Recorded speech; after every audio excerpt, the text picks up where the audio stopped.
Hello dear student, कैसे हैं आप लोग। उम्मीद करता हूँ आप लोग अच्छे होंगे। माई सेल्फ विनय कुमार विन and welcome to my channel chem to by Vinay sir. तो आज के इस सेशन में हम बात करने वाले हैं जेईई मेंस पेपर सोल्यूशन 2024 जो कि 6 अप्रैल का पेपर है और शिफ्ट 1 का है। ठीक है, तो चलिए स्टार्ट करते हैं। जो सबसे पहला जो क्वेश्चन है वो अपना एल्डिहाइड कीटोन कार्बोक्सिलिक एसिड का रिएक्टिविटी से रिलेटेड है ना।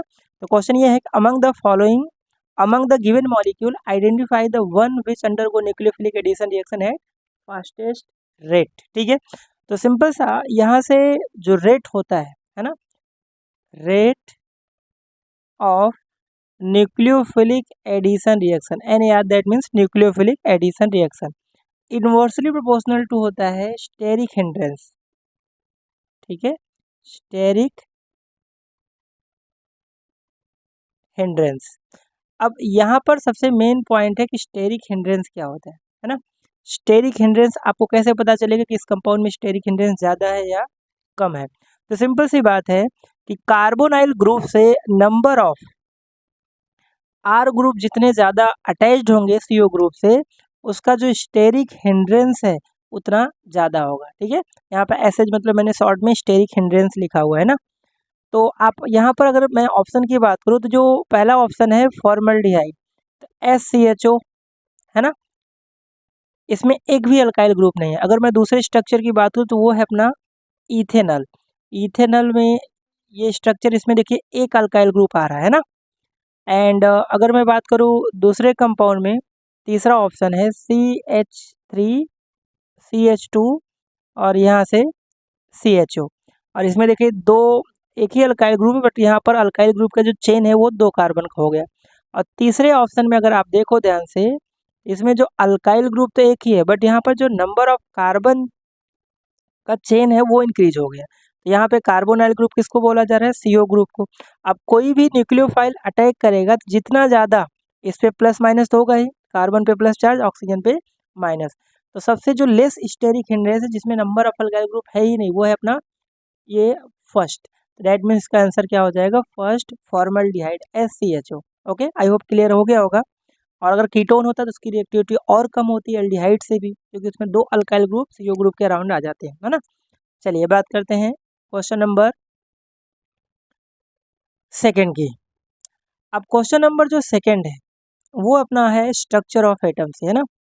तो क्वेश्चन ये है, find the ratio of shortest wavelength in Lyman and बामर series, है ना। तो यहाँ पर देखिए एनर्जी का, सबसे पहले मैं बात करूँ कि एनर्जी इक्वल टू क्या होता है, hc/λ, है ना। मतलब एनर्जी जितना ज़्यादा मैक्सिमम होगा, वेवलेंथ जो होगा उतना क्या होगा, मिनिमम होगा। क्लियर है, पहले इन्वर्सली प्रोपोर्शनल है। ओके, तो हमें क्या देखना है कि लाइमन जो सीरीज होता है, आपको हाइड्रोजन स्पेक्ट्रम सीरीज में लाइमन सीरीज पढ़ा होगा है ना। तो एनर्जी का जो फॉर्मूला होता है, एनर्जी का जो फॉर्मूला होता है यहाँ पर देखिए, रेडबर्ग कांस्टेंट होता है RH इंटू यहाँ पर हाइड्रोजन Z² भी होता है, और अपॉन में 1 initial square minus 1 upon final का स्क्वायर। और हाइड्रोजन है तो इसकी वैल्यू, हाइड्रोजन के एटॉमिक नंबर 1 होता है, तो यही आपको यहाँ पर कॉन्सेप्ट लगाना है, क्योंकि एनर्जी के प्लेस पे आप क्या रख देंगे, 1/वेवलेंथ। ओके, क्योंकि ऐसी तो कांस्टेंट ही है। अब यहाँ पर लाइमन सीरीज की अगर मैं बात करूँ, ठीक है, लाइमन सीरीज और बाल्मर सीरीज की, तो लाइमन में जो n इनिशियल होगा कितना होगा, 1 होगा, और बामर के लिए n की वैल्यू कितना होगा, इनिशियल 2 होगा। अब यहाँ पर फाइनल क्या हो सकता है, फाइनल आपका 1 से ज़्यादा कुछ भी, मतलब 2 3 4 इनफाइनाइट तक। और इसमें बामर का इनिशियल कितना होता है, 2, और इसका फाइनल क्या हो सकता है, 3 4 5 और इनफाइनाइट तक। अब आपसे अगर पूछा जाए कि लाइमन सीरीज में मैक्सिमम एनर्जी कहाँ पर होगा, जहाँ पर एनर्जी का डिफरेंस ज़्यादा हो, तो मतलब इनिशियल यहाँ पर 1 होगा और फाइनल आपको क्या लेना पड़ेगा, इनफाइनाइट। तो यहाँ पर एनर्जी मैक्सिमम होगा और वेवलेंथ क्या हो जाएगा, कम हो जाएगा ना। तो अब अगर मैं वेवलेंथ बात करूँ लाइमन सीरीज के लिए, तो यहाँ से क्या हो जाएगा, RH इंटू 1 अपॉन 1 का स्क्वायर इनिशियल और माइनस 1 अपॉन इनफाइनाइट का स्क्वायर। तो यहाँ से वेवलेंथ जो लाइमन सीरीज का आएगा RH और डिवाइड बाई 1, है ना, 1 का स्क्वायर 1 ही होता है, इनफाइनाइट ये खत्म ही हो जाएगा, ये हो गया फर्स्ट इक्वेशन। सिमिलरली अगर मैं बामर सीरीज के लिए निकालूं तो RH और हाइड्रोजन एटम है तो 1 ही होगा यहाँ से, और यहाँ से क्या होगा, इनिशियल इसका कितना है 2 है बामर सीरीज के लिए, तो हो जाएगा 2 का स्क्वायर और इनफाइनाइट का स्क्वायर। तो यहाँ से जो वेवलेंथ आपका आ रहा है RH डिवाइड बाई 4, ये हो गया सेकेंड इक्वेशन। ओके, अब यहाँ पर हमें रेशियो पूछना है, तो अगर मैं फर्स्ट को सेकेंड से डिवाइड करूँ, मतलब 1 by wavelength of Lyman series by 1 upon wavelength of बामर series, तो यहाँ से क्या आ रहा है 1, क्योंकि आर एच कैंसिल आउट हो जाएगा, यहाँ से ये दोनों डिवाइड करेंगे तो 1 अपॉन 1/4, तो यहाँ से कितना आ जाएगा 4 की वैल्यू आएगा। अब यहाँ पर इसको थोड़ा सा रीअरेंज करें तो, है ना, ये बामर का वेवलेंथ ऊपर चला जाएगा, लाइमन का तो यहाँ से कितना आ रहा है 4 आ रहा है। हमें रेशियो क्या पूछा है, वेवलेंथ ऑफ लाइमन और वेवलेंथ ऑफ बामर, तो यही आंसर कितना हो जाएगा 1/4। तो इसका जो आंसर बनेगा फर्स्ट 1/4। ओके, चलिए क्वेश्चन नंबर 3 की बात करते हैं। क्वेश्चन नंबर 3 में क्या दिया है, which of following is a not intermediate observe in a Rymer timer series. तो राइमर टाइमर सीरीज का अगर मैकेनिज्म ध्यान से देखें, अगर पता होगा तो इसका रिएक्शन क्या होता है राइमर टाइमर में, कि जब हम फिनॉल का रिएक्शन, है ना, मैकेनिज्म इसको डिटेल में चाहिए तो डिस्क्रिप्शन में मैं इसका पूरा रिएक्शन का मैकेनिज्म दे दूंगा, वहाँ से आप देख सकते हैं।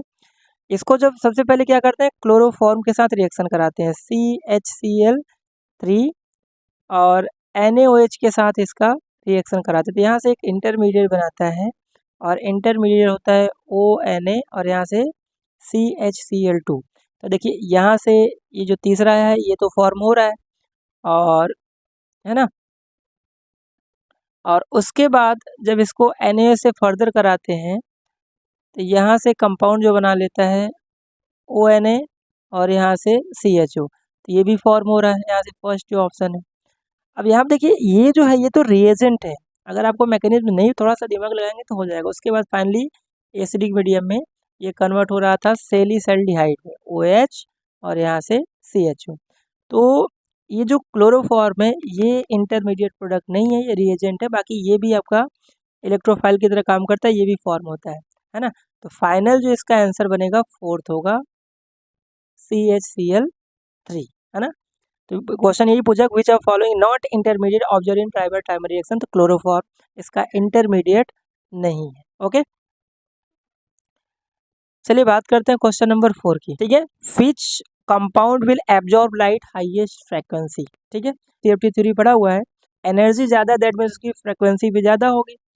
तो इसका सिंपल सा कॉन्सेप्ट, कभी भी आपको ऐसा क्वेश्चन है कि एब्जॉर्ब लाइट हाईएस्ट फ्रीक्वेंसी, तो इसका कॉन्सेप्ट है कि एनर्जी डायरेक्टली प्रोपोर्शनल टू क्या होता है फ्रीक्वेंसी, है ना, और फ्रीक्वेंसी डायरेक्टली प्रोपोर्शनल टू होता है स्ट्रेंथ ऑफ लिगेंड्स की। तो जिस कॉम्प्लेक्स कंपाउंड में स्ट्रेंथ ऑफ लिगेंड जितना पावरफुल होगा उसकी फ्रीक्वेंसी भी उतनी ज़्यादा होगी और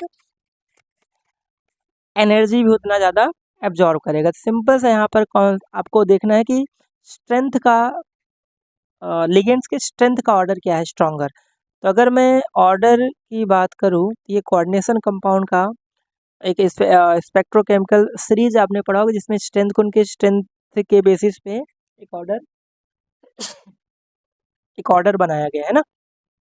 तो यहाँ पर देखिए वाटर है, Cl है, CN है, सिंपल सी बात है, CN जो होता है उसका सबसे ज़्यादा होगा, देन वाटर आएगा और उसके बाद Cl आएगा। ठीक है, तो इसका आंसर क्या हो जाएगा थर्ड। ओके, तो क्वेश्चन नंबर जो 5 दिया है इसमें क्या दिया है, how many following do not belong to lanthanide series, इसमें कितने हैं जो लेंथेनाइड सीरीज में बिलोंग नहीं कर रहे हैं ना। अगर इस क्वेश्चन की मैं बात करूँ तो लेंथेनाइड जो सीरीज होता है ना, लेंथेनाइड जो सीरीज होता है उसमें टोटल 14 एलिमेंट होते हैं, कितने होते हैं 14 एलिमेंट उसमें बिलोंग करते हैं। अब 14 एलिमेंट कौन है ये इम्पॉर्टेंट है। तो अगर मैं बात करूँ इसमें जो एलिमेंट होता है ना, CEPRND, उसके बाद इसमें PM, ठीक है, SMEU, उसके बाद इसमें GD गैडोलिनियम, उसके बाद इसमें आता है TB, उसके बाद DY, और उसके बाद HO, और उसके बाद आता है इसमें ER, फिर TM, और फिर YBNLU, है ना।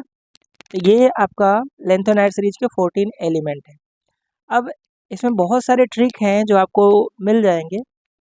एक ट्रिक है कि सीने पर नदियाँ प्रेम की समाई, यूं गदगद तब दिल हो गया, है ना। अरे तुम ये लो, है ना, LU। तो आपको बस हिंट चाहिए और किस तरह से करने हैं। तो अगर मैं इस क्वेश्चन की बात करूँ तो देखिए इसमें लेंथेनाइड कौन सा नहीं है, तो यहाँ पर देखिए EU, ये लेंथेनाइड एलिमेंट है। ER की बात करें तो ये भी यहाँ पर लेंथेनाइड एलिमेंट में आता है। LU की बात करें तो यहाँ लुटेटियम है, ये भी लेंथेनाइड का एलिमेंट है। CM इसमें नहीं दिख रहा है, YB, है ना, YB भी आपको दिख रहा है यहाँ पर, एंड TB ये भी आपको यहाँ दिख रहा है। तो इसमें जो CM दिया है वो आपका क्या है, एक्टोनाइड, एक्टोनाइड सीरीज का एलिमेंट है। तो इसमें टोटल कितने हैं, एक हैं, तो इसका आंसर क्या हो जाएगा, फोर्थ, है ना। तो यहाँ पर अगर बात करें क्वेश्चन नंबर 6 का, तो यहाँ पर दिया है कि density density of X molar solution NaOH is 1.12 gram per ml and molality is 3 molar, then find the value of X. तो सीधा से यहाँ से मोलैलिटी एंड मोलैलिटी का रिलेशन एक शॉर्ट ट्रिक है, बाकी बेसिक तरीके से भी कर सकते हैं, है ना। तो जेई में जा रहे हो तो आपको शॉर्ट ट्रिक ये सब फॉर्मूले पता होना चाहिए। और एक फार्मूला क्या होता है मोलैलिटी और मोलैलिटी का, है ना। तो मोलैलिटी इक्वल टू होता है क्या, मोलैलिटी इक्वल टू 1000 इंटू यहाँ पर होता है मोलैलिटी, है ना, ये जो है वो होता है मोलैलिटी, और डिवाइड में होता है 1000 into density minus molar mass of solute, और इंटू फिर से क्या होता है यहाँ पर मोलैलिटी। तो ये जो फॉर्मूला है मोलैलिटी और मोलैलिटी का डायरेक्ट रिलेशन है, जो ये क्वेश्चन हो जाएगा यहाँ से। तो हमें क्या निकालना है, मोलैलिटी। तो मोलैलिटी यहाँ पे दिया हुआ है 3 इक्वल टू 1000 इंटू यहाँ से हो जाएगा मोलैलिटी, डिवाइड में 1000 इंटू डेंसिटी कितना दिया है 1.12, है ना, माइनस सॉल्यूट का जो मोलर मास है 40 इंटू मोलैरिटी। बस इसी को सॉल्व करना है ना। तो थोड़ा सॉल्व करते हैं इसको। तो 3 इक्वल टू 1000 मोलैरिटी, इसको ऐसे रहने दो, इसको जब मल्टीप्लाई करेंगे तो 1 है ना, 1120 माइनस 40 इंटू मोलैरिटी, ठीक है। इसको यहाँ इक्वल है, क्रॉस मल्टीप्लाई करेंगे तो यहाँ से आ जाएगा, इसको 3 को मल्टीप्लाई करेंगे तो यहाँ से 3360, है ना, और माइनस 120 मोलैरिटी इक्वल टू हो जाएगा 1000 मोलैरिटी। तो मोलैरिटी को हम क्या करते हैं, इस साइड कर लेते हैं, प्लस हो जाएगा। तो फाइनली जो आएगा 1120 मोलर इक्वल टू 3360, है ना, और यहाँ से डिवाइड करेंगे तो 3360 डिवाइड में 1120, तो इसका जो आंसर आएगा वो 3 टाइम दिख रहा है आपको। तो यहाँ से जो मोलैरिटी आएगा 3 आएगा, तो इसका आंसर क्या बनेगा, फर्स्ट। Okay, molarity. बाकी बेसिक तरीके से भी इसको कर सकते हैं ना, ऐसा क्वेश्चन NCERT में 11th क्लास में first chapter some basic concept of chemistry में भी इस तरह क्वेश्चन मिलेंगे, है ना। तो जेई के लिए जा रहा है तो मेन ये फॉर्मूला तो आपको ऐसे याद होना चाहिए। इसी तरह से नॉर्मेलिटी मोलैरिटी का होता है एन फैक्टर इंटू मोलैरिटी, इसमें भी बहुत क्वेश्चन बनते हैं, ये भी आप प्रिपेयर करके जाइए। नेक्स्ट है क्वेश्चन नंबर 7, ये आपका प्रैक्टिकल से रिलेटेड, प्रैक्टिकल से एक रिलेटेड एक दो क्वेश्चन आते ही हैं, इनको आप प्रैक्टिकल किया होगा तो ये क्लियर आपको पता होगा, है ना। तो यहाँ पे देखिए डाइल्यूट लिस्ट 1 में डाइल्यूट HCl वगैरह दिया है ना। डाइल्यूट HCl दिया हुआ है, और अमोनियम क्लोराइड, अमोनियम हाइड्रोक्साइड और सोडियम अमोनियम कार्बोनेट। इसमें आपको आयंस का रेडिकल टेस्ट दिया हुआ लिस्ट 2 में, तो मैचिंग कराना है। तो अगर मैं बात करूँ इसमें जो लीड होता है, ये जो बात करते हैं Pb+2 की, तो ये आपका जो है ग्रुप 1 का एलिमेंट है ना, ग्रुप 1 का एलिमेंट है, और ये डाइल्यूट HCl के साथ यहाँ पर रिएक्शन देता है। तो इसका जो फर्स्ट का होगा वो आपका इस क्वेश्चन के अकॉर्डिंग जो फर्स्ट का बनेगा वो ए बनेगा। आप देखिए फर्स्ट का ए किस में दिया है, फर्स्ट एंड थर्ड ऑप्शन में दिया है। तो हम बात करते हैं सेकंड का। तो एल्युमिनियम जो होता है ना,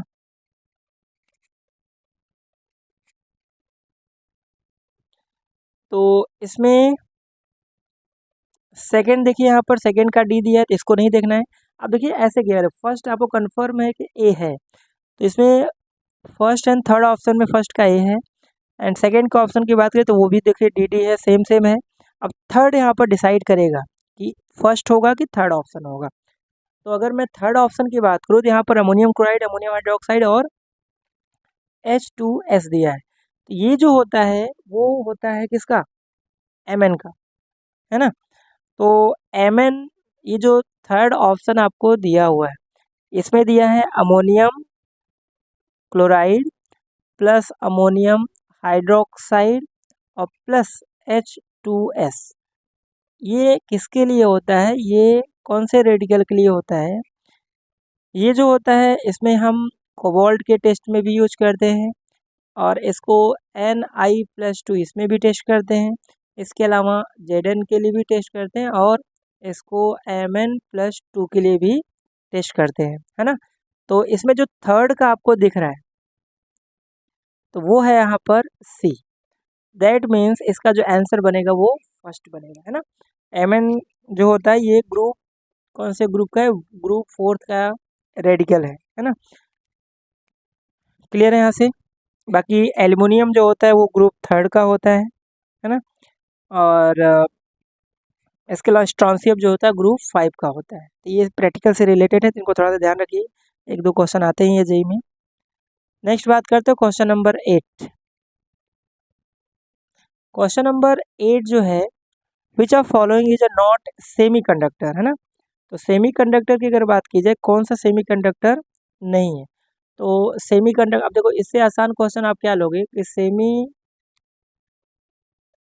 कंडक्टर क्या होते हैं कि जिनके पास जिसमें एनर्जी बैंड और कंडक्शन बैंड के बीच के एनर्जी डिफरेंस क्या होता है, कम होता है। फिजिक्स में भी आपने सेमी कंडक्टर चैप्टर ही पढ़ा होगा।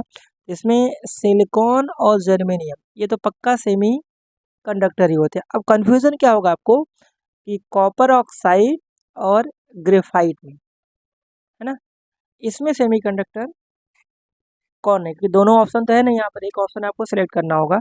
ये जो कॉपर ऑक्साइड होता है ना, ये पी टाइप का सेमी कंडक्टर होता है, पी टाइप का सेमी कंडक्टर होता है, ठीक है, ये फिजिक्स में भी पढ़ा होगा आपने। और ग्रेफाइट जो होता है ये तो क्या होता है, एलोट्रॉप्स होता है, किसका, एलोट्रॉप्स होता है कार्बन का। तो ये आपका सेमी कंडक्टर नहीं है, तो इसका आंसर क्या बन जाएगा, सेकेंड, ग्रेफाइट। चलिए बात करते हैं क्वेश्चन नंबर 9 की। क्वेश्चन नंबर 9 जो है वो आपका केमिकल बॉन्डिंग से बहुत ही आसान क्वेश्चन है, हर सेट में हाइब्रिडाइजेशन से क्वेश्चन आया ही है, इसका ट्रिक भी बहुत अच्छा है। तो चलिए हम बात करते हैं यहाँ पर। सिंपल सा देखो, यहाँ पर जो दिया हुआ है sp3।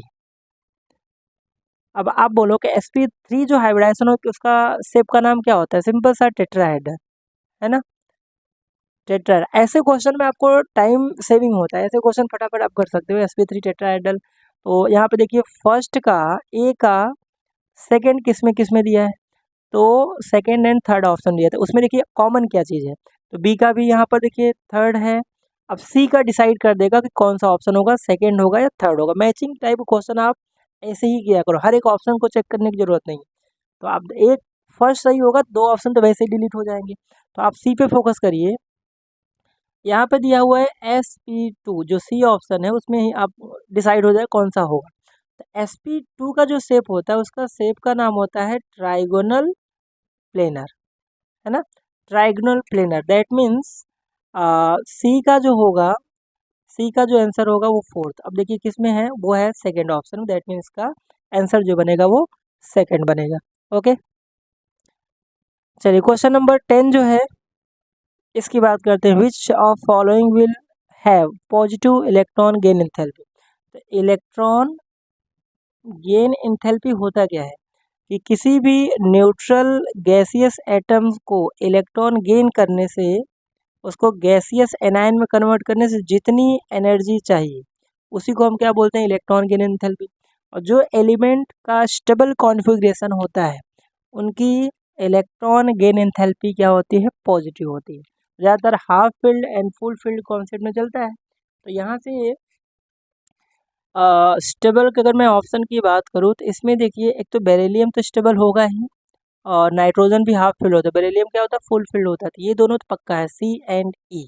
तो सी एंड ई किस ऑप्शन में आपको दिख रहा है आपको? चलिए मान लीजिए बाकी में कन्फ्यूजन है, बट यहाँ पे देखो थर्ड तो होगा नहीं क्योंकि इसमें ई नहीं दिया है। इसमें जो सेकेंड दिया है ये भी नहीं क्योंकि ई दिया है, सी नहीं दिया है। फोर्थ भी बिल्कुल नहीं होगा।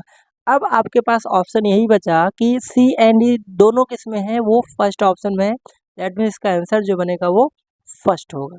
ठीक है, तो मतलब इसमें जो ऑक्सीजन है वो 2 इलेक्ट्रॉन, ये भी positive electron gain enthalpy show करता है। ओके, तो ये आपका हो जाएगा फर्स्ट ऑप्शन। क्वेश्चन नंबर 11 है ना। क्वेश्चन नंबर 11 की बात की जाए अगर, तो ये जो क्वेश्चन है वो आपका इक्विलिब्रियम चैप्टर से है ना। तो आपको एक रिएक्शन दिया हुआ कि रिएक्शन यहाँ पे क्या दिया हुआ है, H2 प्लस I2, और ये कन्वर्ट होता है 2 मोल यहाँ से HI का फॉर्मेशन कर रहा है।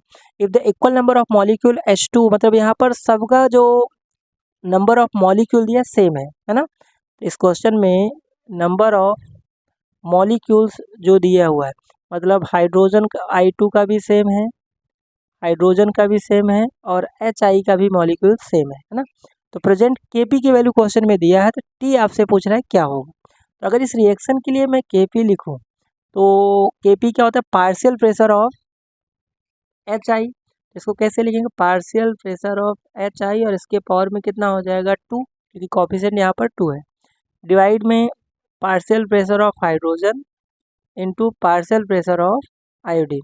ठीक है, सबका कंसंट्रेशन बराबर है ना। तो ये क्या होंगे, कैंसिल आउट हो जाएंगे। जैसे अगर मैं इसको x मान लूँ, इसका भी x है, इसका, तो यहाँ से क्या हो जाएगा, x square divide by x into x, ये पूरा कैंसिल आउट कितना आ जाएगा 1 है ना। तो Kp की वैल्यू यहाँ पर 1 आ गया। तो अब इस यहाँ पर ये जो लिखा हुआ है Kp equal to time into 10 के पावर -1, Kp की वैल्यू 1 और टाइम इंटू 10 के पावर -1। तो टाइम अपने को निकालना है, तो 1 डिवाइड में आ जाएगा 10 के पावर -1। इसको सिंप्लीफाई करेंगे तो यहाँ से आंसर आ जाएगा 10। तो टी की वैल्यू आ जाएगा 10, यहाँ से फर्स्ट आंसर करेक्ट है। ओके, क्वेश्चन नंबर 12 है ना। ये जो क्वेश्चन है वो आपका अल्कोहल फिनॉल ईथर से है। ओके, सिंपल क्वेश्चन इसको आप बोल सकते हो। तो यहाँ से क्वेश्चन है, choose the correct option regarding the following. तो स्टेटमेंट दिया हुआ है, तो पहला स्टेटमेंट दिया है कि 2,4,6 tri nitro toluene picric acid, बिल्कुल गलत स्टेटमेंट है, ये फॉल्स है। क्योंकि पिक्रिक एसिड क्या होता है, अब ये कॉमन कंपाउंड है ना, कॉमन नेम है पिक्रिक एसिड। पिक्रिक एसिड क्या होता है, 2,4,6 ट्राई नाइट्रोफिनॉल को बोलते हैं ना। तो फिनॉल मतलब OH होगा, और यहाँ पर 2,4 NO2 ग्रुप सेकेंड पोजीशन पे, फोर्थ पोजीशन पे, और ये आपका फर्स्ट होगा तो इसके रिस्पेक्ट में NO2 यहाँ।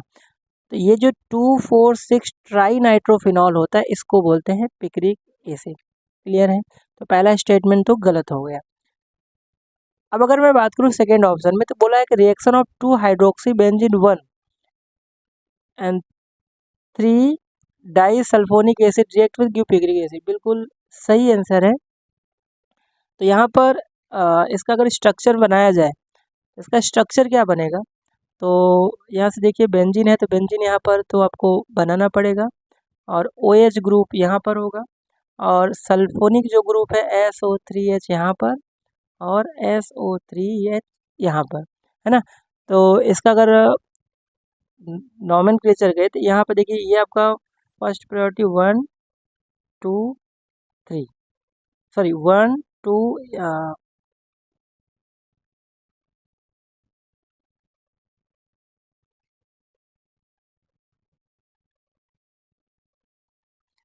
अगर इसके नॉमेनक्लेचर करें तो इसका फर्स्ट होगा second carbon, third carbon, fourth carbon, है ना। तो इसका नाम क्या होगा, 4 hydroxy benzene 1 3 di sulphonic acid.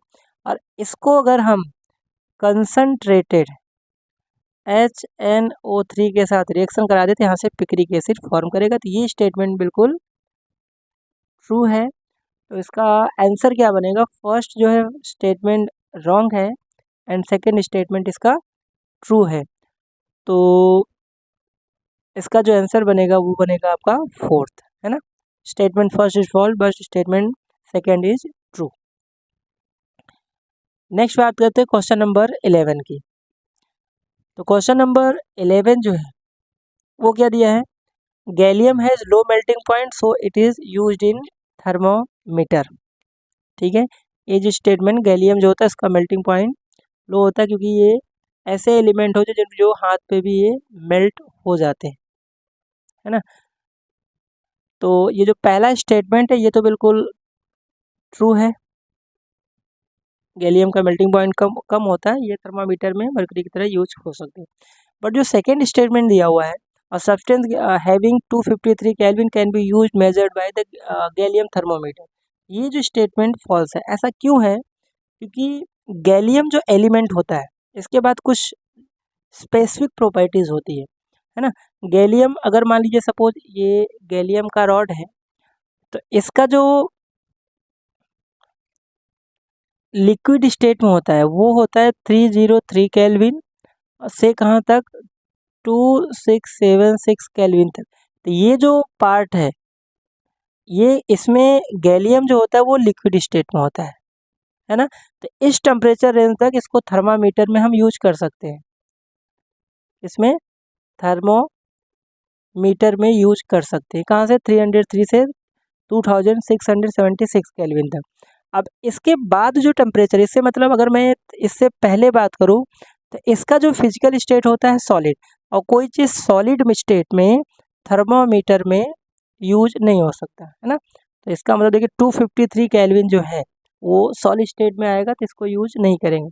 और इसके बाद जो होता है वो गैसियस स्टेट में होता है, तो यहाँ पर भी यूज नहीं हो सकता, है ना। तो ये रेंज है, ये स्पेसिफिक प्रॉपर्टी है गैलियम का, जिसको थोड़ा सा ध्यान रखिए। ये एनसीईआरटी में पॉइंट आपने पढ़ोगे 11th क्लास में एनसीईआरटी में, तो ये लाइन लिखा हुआ है। तो ये आपका थ्योरेटिकल क्वेश्चन है, आपको अगर ये कॉन्सेप्ट पता होगा तो ये आप इसका आंसर दे पाओगे। तो इसका आंसर क्या बनेगा, फर्स्ट स्टेटमेंट करेक्ट है एंड सेकेंड स्टेटमेंट क्या है, इनकरेक्ट है, थर्ड इसका आंसर बनेगा। चलिए बात करते हैं क्वेश्चन नंबर 14 का। Among the following which is not base of DNA. तो डीएनए में 4 बेस होते हैं, आरएनए में भी क्या होते हैं, 4 बेस होते हैं।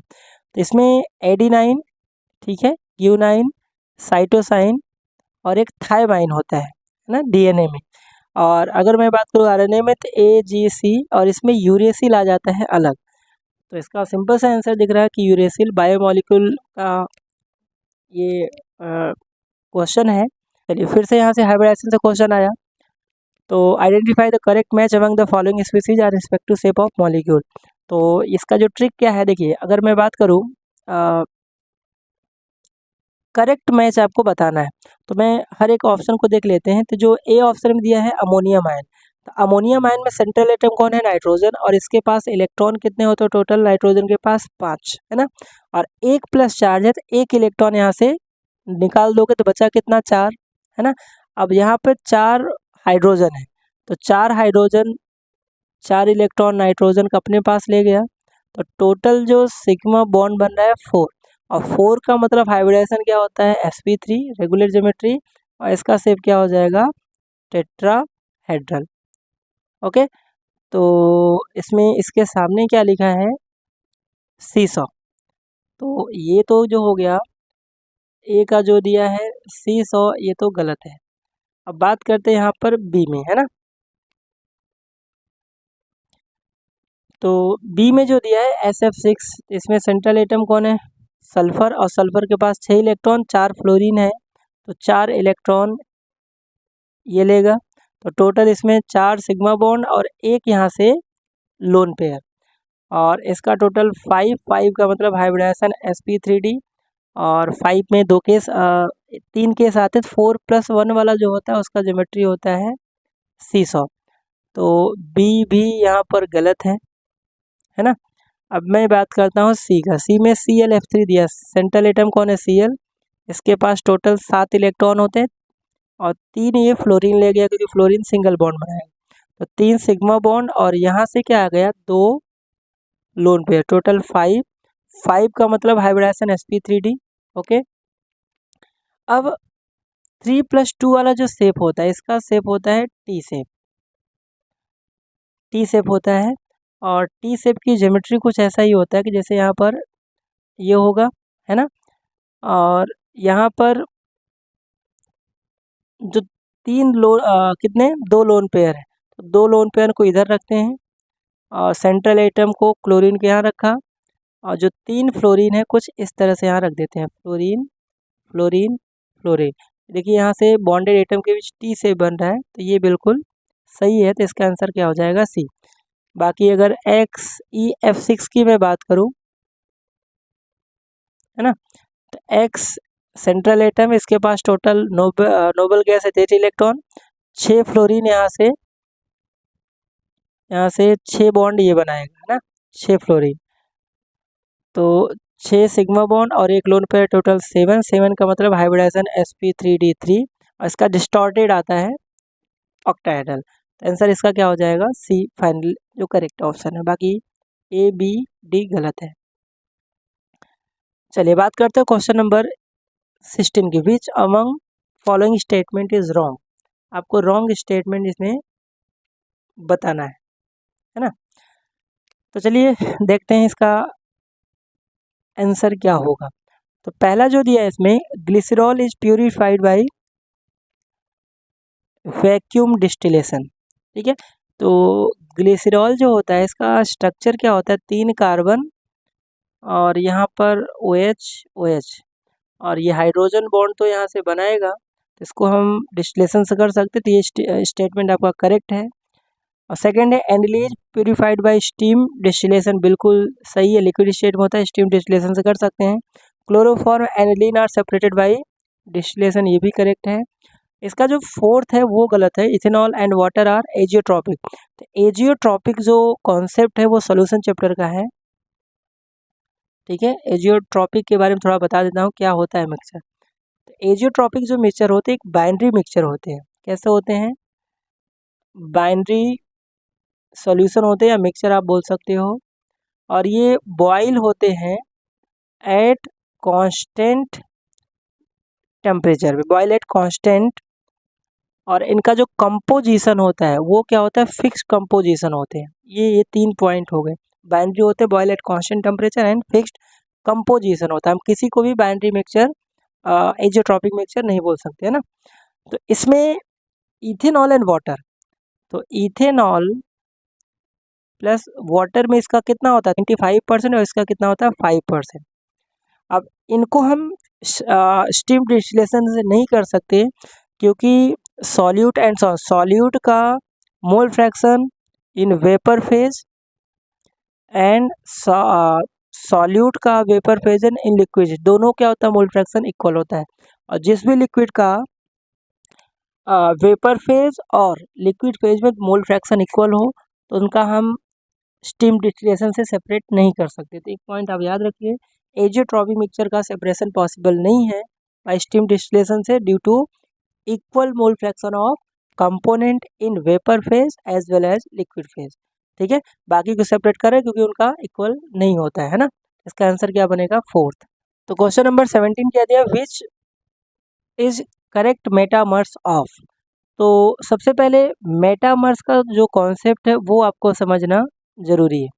तो मेटामर आइसोमर वो कंपाउंड शो करते हैं जो बाई फंक्शनल होते हैं, बाई फंक्शनल ग्रुप जो होते हैं वही मेटामर शो करते हैं, ठीक है। अब बाई फंक्शनल में जैसे कीटोन भी हो सकता है ना, ईथर हो सकता है, एल्कीन हो सकता है, अल्काइन हो सकता है।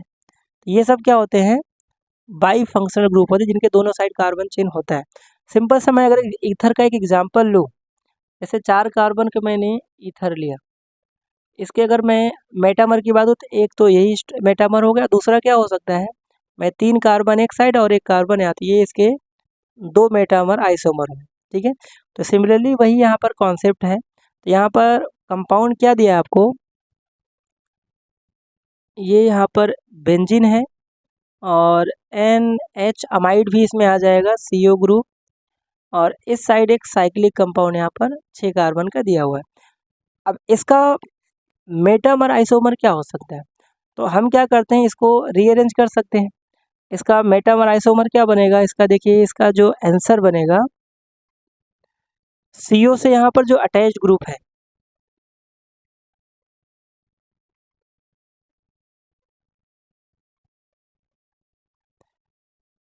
ठीक है, यहाँ से CO से जो अटैच्ड ग्रुप है उसी पे आप फोकस करिए।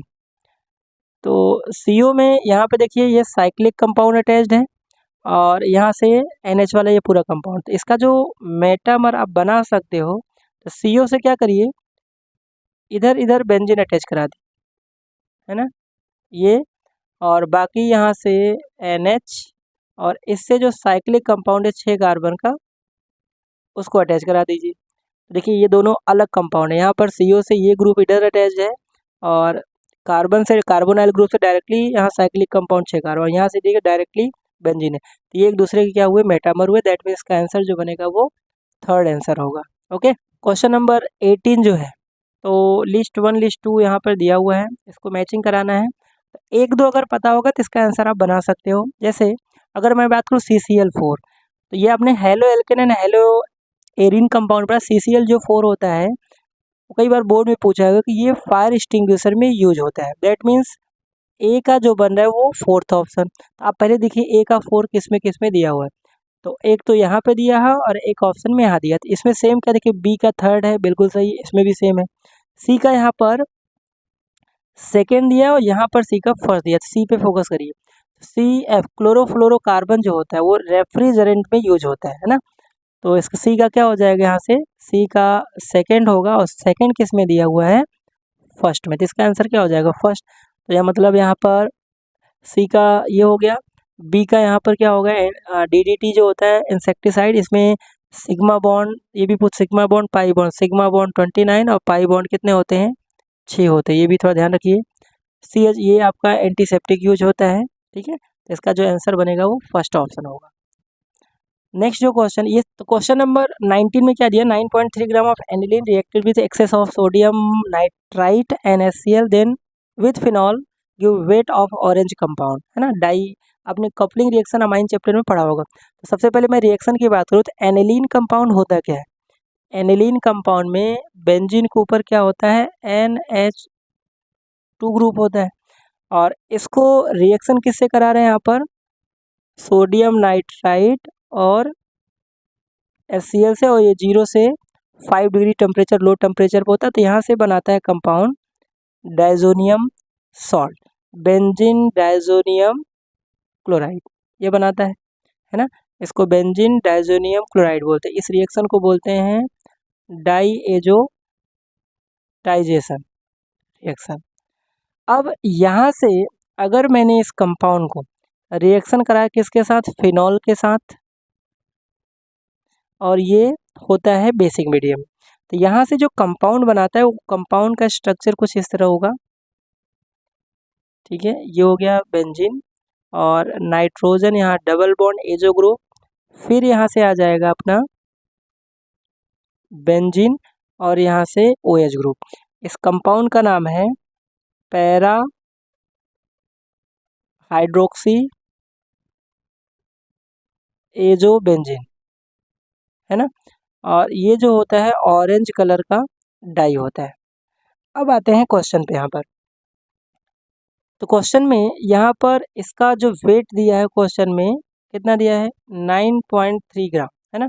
इसका अगर मैं मोल निकालूँ तो मोल कैसे निकालते हैं, गिवन मास और डिवाइड बाय होता है मोलर मास। एनिलीन का जो मोलर मास होता है 93, यहाँ से 0.93 1 मोल आपका क्या दिया है, Na। तो यहाँ से 1 मोल ये डायजोनियम सॉल्ट बनेगा और ये जो कंपाउंड पूरा है ना, वो कितना है, 1 मोल ही है। तो 1 ही मोल बन रहा है, तो इसमें 1 मोल ही है, तो यहाँ से 0.1 मोल एनिलीन का है, तो 0.1 मोल ये भी बनेगा और 0.1 मोल ये जो ऑरेंज कंपाउंड है ये भी फॉर्म होगा। तो यहाँ से हमें कुछ नहीं करना है, इसका आपसे क्वेश्चन में वेट पूछा है, तो वेट कैसे निकालेंगे, तो इसका जो मोल आया 0.1 इंटू इसका जो मॉलिकुलर मास आप निकालेंगे, तो मॉलिकुलर मास जो आएगा इस ए जो कंपाउंड का होता है पूरा 198, तो 19.8 ग्राम इसका आंसर आएगा, है ना।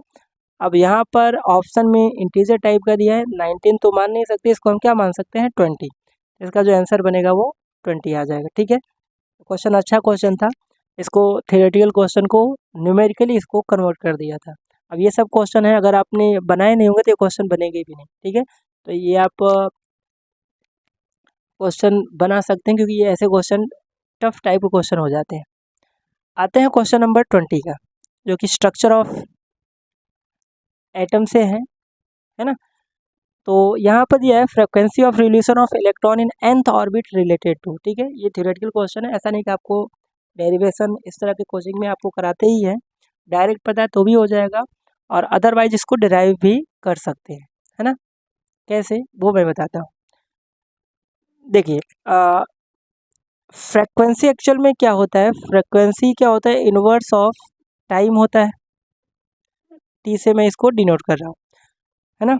इसको हम पर सेकेंड भी यूज बोल सकते हैं, या फिर इसका हर्ट्ज यूनिट होता है। तो यहाँ पर हमें मेन चीज़ टाइम को निकालना हो, यहाँ पे रख देना, तो रिलेशन अपने को मिल जाएगा। तो टाइम जो होता है, टाइम पीरियड क्या होता है डिस्टेंस, ठीक है, डिस्टेंस अपॉन वेलोसिटी। अब डिस्टेंस, डिस्टेंस क्या है, यहाँ पर ऑर्बिट में है, तो ऑर्बिट का जो सर्किल है, इलेक्ट्रॉन क्या होता है, न्यूक्लियस के चारों तरफ सर्कुलर पाथ में, डिस्टेंस कितना हो जाएगा, 2πr, है ना। और वेलोसिटी यहाँ पर v हो जाएगा। अब हमें क्या कुछ नहीं करना कि ये जो वेलोसिटी है, इलेक्ट्रॉन की ऑर्बिट में वेलोसिटी का फॉर्मूला आपको पता होना है, रेडियस का जनरल फॉर्मूला आपको पता होना चाहिए। तो अगर मैं बात करूँ वेलोसिटी का जो फॉर्मूला होता है nth ऑर्बिट के लिए, वो होता है 2.16 into 10⁶ into z/n, z atomic number, n जो होता है वो ऑर्बिट होता है, nth ऑर्बिट। तो किसी भी ऑर्बिट की वेलोसिटी निकालना है उसको यहाँ से निकाल सकते हो, है ना। तो ये समझ लिया आपका वेलोसिटी का फॉर्मूला हो गया फर्स्ट। और अगर मैं nth ऑर्बिट का मैं रेडियस निकाल लूँ, तो इसका जो फॉर्मूला होता है 0.52, ये कांस्टेंट ही होता है, इनटू होता है n² डिवाइड में z। तो ये हो गया सेकेंड, और इन्हीं का हमें वेलोसिटी का फॉर्मूला इसमें रख दीजिए, और r की वैल्यू का फॉर्मूला इसमें रख दीजिए। बाकी कांस्टेंट से हमें कोई लेना देना है नहीं, क्योंकि ऑप्शन के अकॉर्डिंग जाना है। तो यहाँ से जो टाइम आ रहा है आपका, है ना, तो टाइम क्या आएगा, 2π, और r की जो वैल्यू है यहाँ पर देखिए, ये तो हमें कोई मतलब है नहीं, तो यहाँ से r के प्लेस में हम लिख सकते हैं n²/z, और डिवाइड में जो वेलोसिटी आया वो हो जाएगा z/n, ओके। और इसको आप थोड़ा सा रीअरेंज करो, देखिए n² डिवाइड में z, और ये n चला जाएगा ऊपर, n/z, तो फाइनली आया यहाँ से n³ डिवाइड बाई z², ये t की वैल्यू आया, है ना। अब यहाँ पर जो फ्रीक्वेंसी का ये जो फॉर्मूला हमने लिखा था, फ्रीक्वेंसी इक्वल टू 1/, ये जो t की वैल्यू आया कितना, n³ डिवाइड बाई z², इसको रखेंगे तो ये हो जाएगा z² डिवाइड बाई n³। तो फ्रीक्वेंसी का जो फाइनली आया, क्या आया, z² डिवाइड में n³, ये इसका फाइनल आंसर है। तो इसका आंसर कौन बनना है यहाँ से, फर्स्ट। जल्दीबाजी करेंगे तो सेकेंड ऑप्शन कर देंगे आप, ये चीज़ ध्यान रखिए आप, ठीक है। थोड़ी सी मिस्टेक ही होती है ऐसे क्वेश्चन में, आपको ऑप्शन वहाँ पर दिए रहते हैं। तो आई होप ये क्वेश्चन क्लियर हो गया होगा। तो क्वेश्चन नंबर जो 20 दिया है, इसमें क्या था, फाइंड द रेशियो ऑफ, आपको टाइम, ठीक है, 99.9%, और इसका दिया है 90% में क्या होगा। तो ये फर्स्ट ऑर्डर का है। टाइम का जो फॉर्मूला होता है, time equal to 2.303 upon rate constant और log initial concentration divide by final. ऐसे जो क्वेश्चंस हैं वो आपने केमिकल काइनेटिक्स में एग्जाम्पल और एक्सरसाइज में ऐसे क्वेश्चन किए हुए हैं, है ना। तो हमें टाइम दोनों का निकालना है। अगर मैंने टाइम निकाला 99.9% पे कितना टाइम होगा, तो 2.303 डिवाइड में के, ये तो कैंसिल आउट हो जाएगा, लॉग परसेंटेज है तो इनिशियल कंसंट्रेशन 100 होगा, फाइनल क्या होगा 100 माइनस ये जो दिया है 99.9% कंप्लीट हो रहा है ना। इसको आप करोगे तो 2.303 अपॉन के लॉग यहाँ से होगा 100 डिवाइड में 0.1, है ना, ये हो जाएगा। और यहाँ पर अगर मैं 90% रिएक्शन की बात करूँ, 90% कम्प्लीट है तो 2.303 अपॉन के लॉग 100 और डिवाइड में 100 माइनस 90, तो यहाँ पर आएगा 2.303 अपॉन के लॉग 100 डिवाइड में 10। ओके, तो इसको अगर हमें बस सीधा सा डिवाइड कर देना दोनों इक्वेशन को, तो यहाँ पे मैं डायरेक्ट लिख रहा हूँ, यहाँ से डिवाइड कर रहे हैं। अब डिवाइड करेंगे तो ये वैल्यू तो कैंसिल आउट हो गया, है ना। अब यहाँ पर लॉग का लफड़ा है, तो लॉग में इसको क्या लिख सकता हूँ, लॉग 1000 डिवाइड में लॉग 10। 1000 कैसे हुआ, ये 0.1 है तो इसको करेंगे तो यहाँ पर 1000 हो जाएगा, है ना। अब इसको सिंप्लीफाई कर लीजिए, फाइनली इसको करेंगे तो मैं इसको क्या लिख सकता हूँ, लॉग 10 के पावर 3, और लॉग 10 की वैल्यू तो 1 ही होती है। अब इसको लॉग का सिंपल सा रूल लगाएंगे तो हो जाएगा 3 लॉग 10, तो इसकी वैल्यू 1, आंसर क्या हो जाएगा 3। तो यहाँ पर जो फाइनल आंसर आएगा 3। ओके, अच्छा क्वेश्चन था, एनसीईआरटी का एक क्वेश्चन है, तो बहुत टफ क्वेश्चन इसको नहीं बोल सकते, है ना। क्वेश्चन नंबर 22 की बात की है, इसमें क्या दिया, how many followings for hydrogen bond. अब हो सकता है ये मेमोरी बेस्ड क्वेश्चन है और भी कंपाउंड हो, तो अगर मैं ये हमारे पास जो क्वेश्चन है इसमें हम बात करें हाइड्रोजन बॉन्ड कितने बना रहे हैं, तो देखिए बेंजीन तो हाइड्रोजन बॉन्ड बनाता ही नहीं, आप सबने भी नहीं सोचोगे, क्योंकि हाइड्रोजन बॉन्ड की कंडीशन क्या है, दो कंडीशन होती है। सबसे पहले जो भी एटम हाइड्रोजन बॉन्ड बना रहा है उसका स्मॉल साइज होना चाहिए, और दूसरा ये वहाँ पर उसकी इलेक्ट्रोनेगेटिविटी हाई होना चाहिए। ये दो कंडीशन फुलफिल करेगा तो हाइड्रोजन बॉन्ड बनाएगा। तो यहाँ पर H2O जो है वो हाइड्रोजन बॉन्ड बनाता है, और H2O का एक मॉलिक्यूल मैक्सिमम 4 हाइड्रोजन बॉन्ड बनाता है, ये भी आपको थोड़ा जानना है। अगर मैं बात करूँ मीथेनॉल, तो अल्कोहल कोई भी हो हाइड्रोजन बॉन्ड बनाता ही है। HF जो मॉलिक्यूल है वो भी हाइड्रोजन बॉन्ड बनाता है, और मैक्सिमम ये 2 बनाता है, ये भी आप ध्यान रखना। NH3 की बात करें तो ये भी हाइड्रोजन बॉन्ड बनाता है, और ये भी मैक्सिमम हाइड्रोजन बॉन्ड एक मॉलिक्यूल 4 बना सकते हैं। और इसके बाद ये तीनों, ये चारों के चारों कौन सा हाइड्रोजन बॉन्ड बनाते हैं, इंटर मॉलिकुलर हाइड्रोजन बॉन्ड बनाते हैं। बट ये जो कंपाउंड है फोर्थ है, ये भी हाइड्रोजन बॉन्ड बनाता है ना। और ये जो कंपाउंड हाइड्रोजन बॉन्ड बनाता है वो बनाता है कौन सा hydrogen bond, intra molecular hydrogen bond. तो टोटल इसमें कितने स्पीसीज हैं, बेंजीन को छोड़कर सारे बना रहे हैं, तो इस क्वेश्चन के अकॉर्डिंग इसका जो आंसर बनेगा 5 मॉलिक्यूल हैं जो हाइड्रोजन बॉन्ड बना रहे हैं। अगर क्वेश्चन बोलता है कि कितने इंटर बना रहे हैं तो फिर क्वेश्चन थोड़ा सा डिफिकल्ट हो जाता है।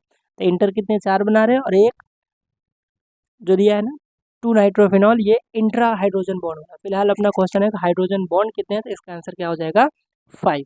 ओके,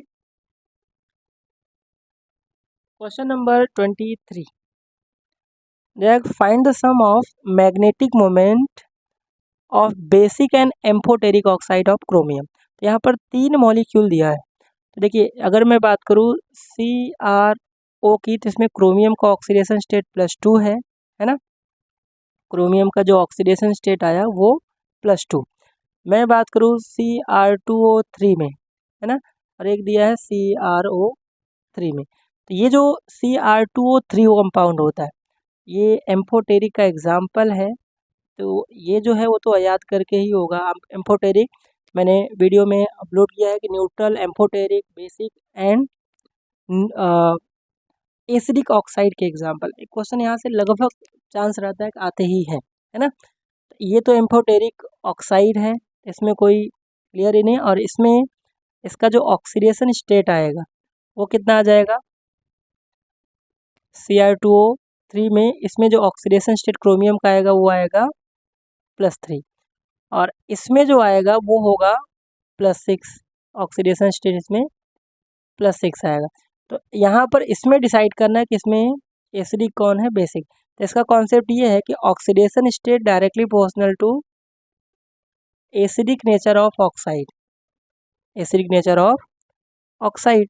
तो अगर मैं बात करूँ CrO3 और CrO2 में, इसमें एसिडिक ऑक्साइड कौन है, तो इसमें CrO3 जो है वो एसिडिक ऑक्साइड है, और CrO जो है उसका ऑक्सीडेशन स्टेट कम है तो वो बेसिक ऑक्साइड है। ठीक है, तो पहले तो यही क्वेश्चन है कि एसिडिक बेसिक, और हमें क्वेश्चन में बेसिक ऑक्साइड पूछा है, उसका मैग्नेटिक मोमेंट। तो देखिए यहाँ पर CrO जो है इसमें क्रोमियम पे +2 है, और क्रोमियम का जो एटॉमिक नंबर होता है 24 क्लियर ही है। इसका जो इलेक्ट्रॉनिक कॉन्फ़िगरेशन होता है ऑर्गन 3d4s, और एक्सेप्शनल केस होता है, ध्यान रखिए इसमें 5 और 1 होता है। हमें 2 इलेक्ट्रॉन निकालना है, तो 2 इलेक्ट्रॉन कैसे निकालेंगे, यहाँ से एक जाएगा और 5 में से 2 निकालोगे, है ना, सॉरी 2 निकालना है तो S से एक जाएगा, और D इसमें 5 में से एक जाएगा, तो इसमें बचेगा 4। तो इसमें जो n number of unpaired electron आ रहे हैं 4। ओके, और मैग्नेटिक मोमेंट निकालने का जो फॉर्मूला होता है वो क्या होता है, √n+2।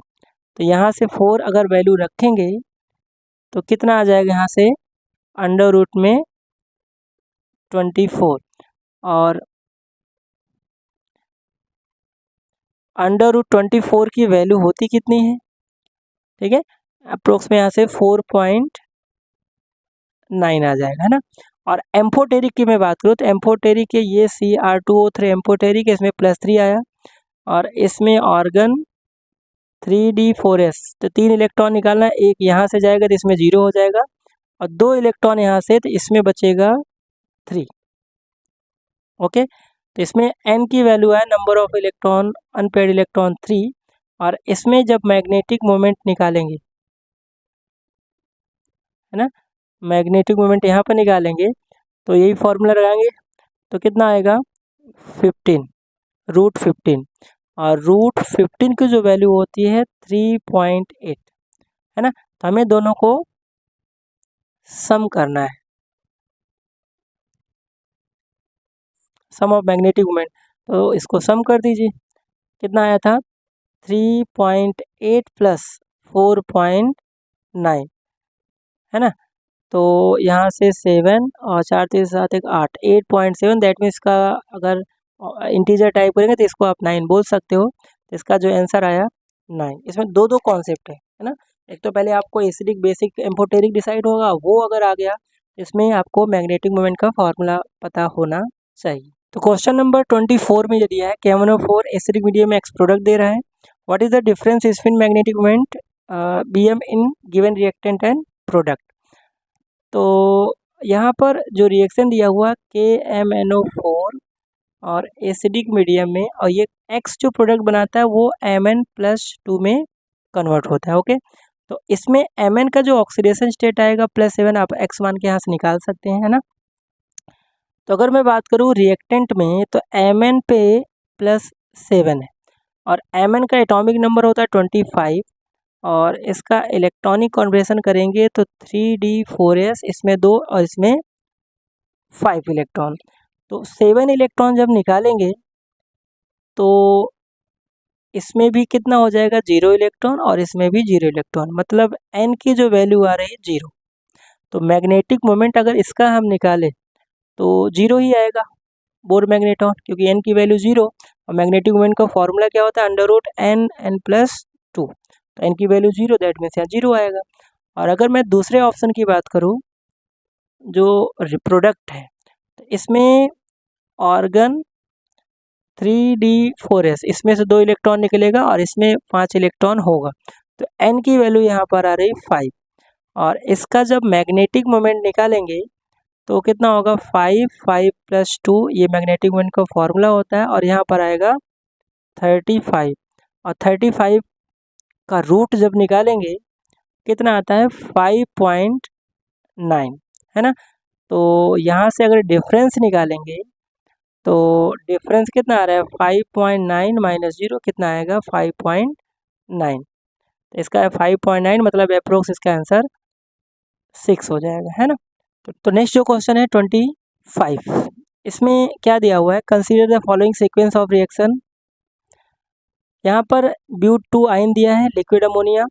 तो यहाँ से देखिए लिक्विड अमोनिया ये हाइड्रोकार्बन में आपने पढ़ा होगा। तो यहाँ से देखिए but 2 yne, liquid ammonia sodium, cold alkaline B, और इसमें एक number of oxygen in B of 1 molecule, ठीक है।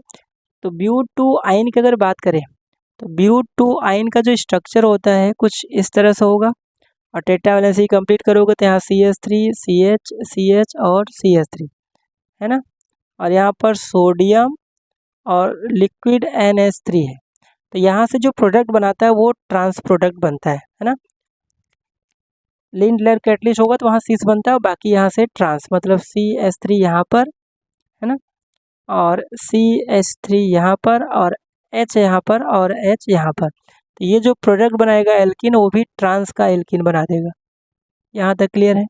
अब उसके बाद इसको कोल्ड अल्कलाइन KMnO4 के साथ जब रिएक्शन कराते हैं, तो जब भी कोल्ड अल्कलाइन KMnO4 के साथ कराते हैं तो यहाँ से, ठीक है, यहाँ से क्या होगा कि ये दोनों जो डबल बॉन्डेड कार्बन है इनके पास एडजेसेंट पोजीशन सीन पोजीशन पे OH ग्रुप आ जाते हैं ना। बाकी यहाँ से CH3 और CH3, और यहाँ पर H होगा और H होगा टेट्रा। तो मतलब इसमें देखिए दो विशनल टाइप के अल्कोहल बना लेते हैं OH ग्रुप के यहाँ दोनों के पास। इसमें नंबर ऑफ जो ऑक्सीजन एटम आपको दिख रहे हैं वो कितने दिख रहे हैं 2। इसका आंसर क्या हो जाएगा 2, इसमें ऑक्सीजन एटम जो फाइनली आपका प्रोडक्ट बना रहा है। नेक्स्ट जो क्वेश्चन है क्वेश्चन नंबर 26 सॉल्यूशन चैप्टर से है। क्वेश्चन क्या दिया है कि HX यहाँ पर डिसोसिएशन हो रहा है, K की वैल्यू दिया हुआ है, find out the osmotic pressure और कंसंट्रेशन यहाँ दिया सोल्यूशन एट 300 केल्विन। तो देखिए K की वैल्यू यहाँ पर दिया हुआ है मतलब इसका कुछ तो यूज होगा, और osmotic pressure pi equal to क्या होता है ICRT होता है ना। ये होता है तो हमें I यहाँ पे चाहिए। कंसंट्रेशन क्वेश्चन दिया, R की वैल्यू पता है, टेम्परेचर यहाँ कांस्टेंट है। तो K डिसोसिएशन कांस्टेंट का फॉर्मूला क्या था C∝² 1 माइनस अल्फा, ये है। तो सबसे पहले आपको क्या निकालना है, यहाँ से अल्फा निकालना पड़ेगा तो ही आप आई निकाल पाओगे। तो सारा खेल है अल्फा का। तो यहाँ पर के की वैल्यू कितना दिया है 1.2 इंटू 10 के पावर -5 इक्वल टू कंसनट्रेशन 0.03, और अल्फा जो वैल्यू दिया अल्फा की वैल्यू वो आपको फाइंड आउट करना है अल्फा स्क्वायर। और बाकी यहाँ पर इसको अल्फा बहुत ही क्या होता है स्मॉल है, तो इसको क्या कर देंगे नेगलेक्ट कर देंगे, तो यहाँ पर 1 ही हो जाएगा। अब इसको सिंप्लीफाई कर लीजिए, तो अल्फा इक्वल टू क्या हो जाएगा अल्फा स्क्वायर, इसको सिंप्लीफाई करेंगे तो 1.2 इंटू 10 के पावर -5 डिवाइड में 0.03, है ना। तो यहाँ पर जो वैल्यू आएगा इसको सिंप्लीफाई करके 0.4 इंटू 10 के पावर कितना होगा -3, इसको थोड़ा रीअरेंज करें तो 10 के पावर 4 इंटू 10 के पावर -4, ठीक है। अब यहाँ से अल्फा की जो वैल्यू आया वो इसका रूट करेंगे 4 इंटू 10 के पावर -4, तो यहाँ से आ जाएगा 2 इंटू 10 के पावर -2 अल्फा की वैल्यू। दैट मीन्स 0.02 यहाँ से अल्फा आ गया। क्लियर है। अब यहाँ से वेंट ऑफ फैक्टर और अल्फा में एक रिलेशन होता है, वो फॉर्मूला आपको क्लियर होना चाहिए। आई इक्वल टू होता है 1 प्लस अल्फा और n-1 होता है। ये डिग्री ऑफ डिसोसिएशन और अल्फा के बीच रिलेशन होता है। तो आप जेई के लिए जा रहे हैं तो ये फॉर्मूला आपको पता ही होगा। तो आई यहाँ से कैसे निकालेंगे 1 प्लस अल्फा की वैल्यू 0.02, एन क्या होगा यहाँ देखो 2 है क्योंकि 2 आयन में टूट रहा है ये, तो 2 माइनस 1, तो यहाँ से आएगा 1 प्लस 0.02, तो आई की वैल्यू जो आया 1.02, ठीक है, आई की वैल्यू 1.02। अब बस कुछ नहीं करना है, इसमें आप वैल्यू पुट अप कर दीजिए, है ना। तो यहाँ से ऑस्मोटिक प्रेशर आई की वैल्यू आ गए 0.02 इंटू कंसनट्रेशन आपको 0.03 दिया है इंटू आर की वैल्यू 0.082 ले सकते हैं, टेम्परेचर कितना 300 केल्विन। इसको पूरा आप जब मल्टीप्लाई करेंगे है ना तो आपका आंसर आएगा। और पाई की वैल्यू जो अप्रोक्स आता है 0.75, तो ऑप्शन में आप इसको इंटीजर है तो 1 आप इसको मान सकते हैं। इसका जो आंसर अप्रोक्स में बनेगा वो बना जाएगा। ओके, आई होप आपको ये जितने भी मैंने क्वेश्चन बताए कॉन्सेप्ट क्लियर हो गया होगा।